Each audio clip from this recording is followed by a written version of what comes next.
I'm Sarah Baxley, and welcome to Pinkie the Bear. This is my mystics, metaphysics, and mindfulness channel, and I'm here today with your astrology forecast for the week of November 11th, 2018. So the two upcoming themes for this week are 1, intuitive action, and number 2, switcheroo.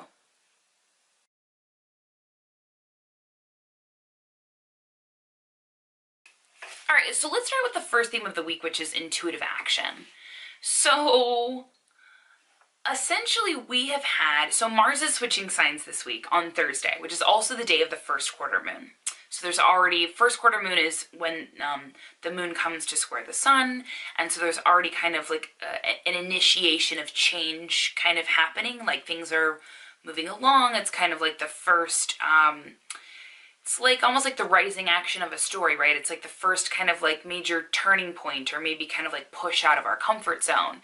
So on that day we have Mars moving into Pisces, and this is the first time that so Mars, this is the first time that Mars has been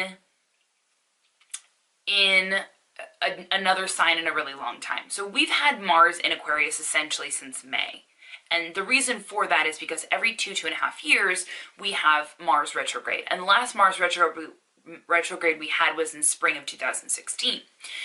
So we had this Mars retrograde, and so it did dip into Capricorn just a little bit, but it's essentially been in Aquarius for like almost 6 months, I think like 5.5 months or something. And that is a long time. So let's break down, like, what is Mars? What does it represent in astrology? So Mars very much represents both like assertion and aggression and, you know, kind of like sexual drive.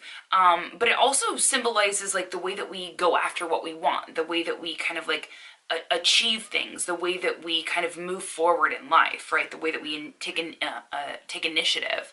And so we've had it in this fixed sign of Aquarius forever, for a really long time. And fixed signs are great, except for the fact that, you know, they're great with holding things firm and steady for a long time and being consistent, but they're not always the best, like, when it comes to manifesting change, right? That's kind of like a little bit more of like the mutable signs, much as like mutable signs are between seasons, right? So anyway, so we finally have Mars kind of coming up to switch up into a mutable sign in the sign of Pisces. And Pisces is a water sign. It is, again, ruled by the emotions, very much intuitive, also ruled traditionally by Jupiter, right? So it's a lot about kind of like expanding horizons in a way. And it's just gonna be kind of like a nice shift of energy. We had Mars not only wrapped up in the retrograde over summer, we had it also like wrapped up in the eclipses over summertime. It was just a lot. It's almost like there's kind of like been this like long chapter of our lives for the last like 5 months that's kind of finally wrapping up and finally kind of starting to move and change and shift. So it's definitely an interesting thing that we have Mars coming to ingress into Pisces this week. And I just wrote down a couple notes that I wanted to share with you, right? So again, so Pisces is a water sign. So a lot of it is about the emotions, but it's also incredibly intuitive, right?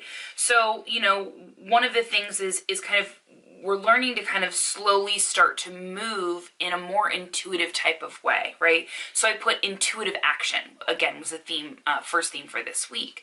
And so basically with that, you know, so it's us like kind of like moving about things like in a more, just like acting in a more intuitive type of way, right? It's kind of more relying on our sixth senses, if you will, right? Kind of like relying more like on like our gut instincts, or kind of like more on what feels right to us, right? And kind of taking action more in that type of way. So you're going to notice that, and this is, Mars is going to be in Pisces through the rest of the year, right? I think it moves into Aries the beginning of January. So you're going to kind of feel this energy going on through the rest of the holidays, right? And through the rest of the year. And, you know, I think that the big thing that's really important for us to keep in mind, especially because Mars comes to square Jupiter next week, Mars comes to square Mercury, and Mars also comes to conjunct Neptune. this is all what happens over the course of the next couple months, is the most important thing that we can do is to really make sure that, for one, that we're not biting off more than we can chew, because with all of this mutable energy, it's kind of like a lot of kind of wanting to roll with the punches and to kind of like go with the flow, right, in a watery type of way. And so the really important things for us to keep in mind with this particular transit over the next couple months is, one, setting boundaries is so important. So important. We have to set boundaries not only for ourselves, but for others as well. And the reason why is because, sometimes we're going to want to maybe like help out or extend, right? So because Mars in Pisces is it's very compassionate, it's very self-sacrificing.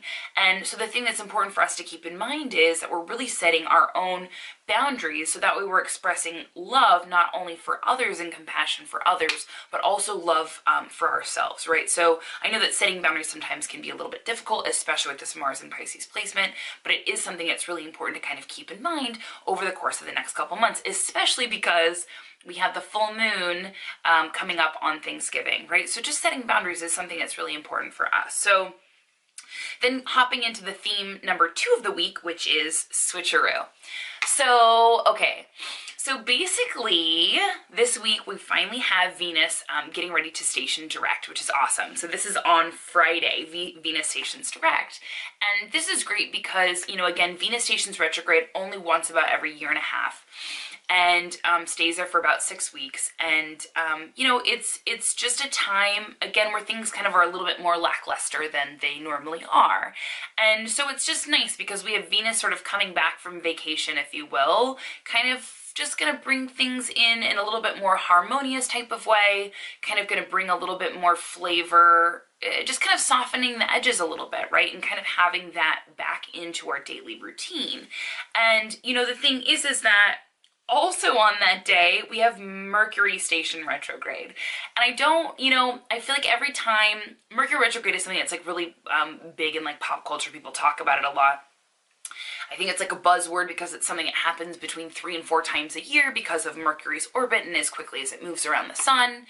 And, Mercury, again, governs kind of communication, right? So especially in today's day and age with like technology and like everything else, having Mercury station retrograde, things, because we're so reliant on technology, I think that there tends to be kind of like more this like haywire type of projection, And so I want to say that, like, I don't want for everyone to be like, oh no, like now Venus station direct and now we have Mercury station retrograde and like wham boo, because I don't think that that's like at all what this energy is about.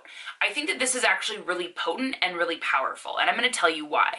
Because basically we've had kind of this lapse. We had Mars station retrograde. While Mars was retrograde over summer, we also had Mercury retrograde then. Then we kind of came out of that and kind of came to our senses a little bit, and then we had Venus station retrograde, right? And I just want to say, I think that like having this Mercury retrograde station right here is actually a huge blessing in disguise, because it's basically like, hey, look, we've gone through all of this crap over summer. We've gone through all of this stuff. We've really made some major changes in our lives and major changes of things that are potentially very difficult with all of that fixed energy over summer, the fixed eclipses that we had.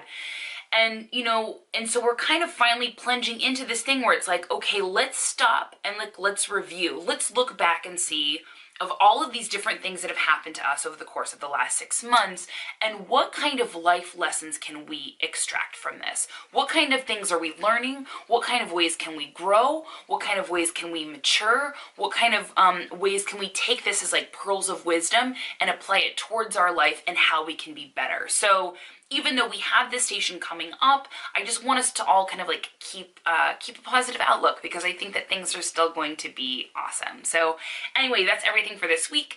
Thank you so much for tuning in. For any of you that are in Southern California, I'm going to be hosting a lecture at Body Studios this upcoming Saturday on the cycles of the moon. Body Studios is in Anaheim, very close to Disneyland. So anyway, hope to see you there. Anyway, thanks again. I'll see you around. Cheers.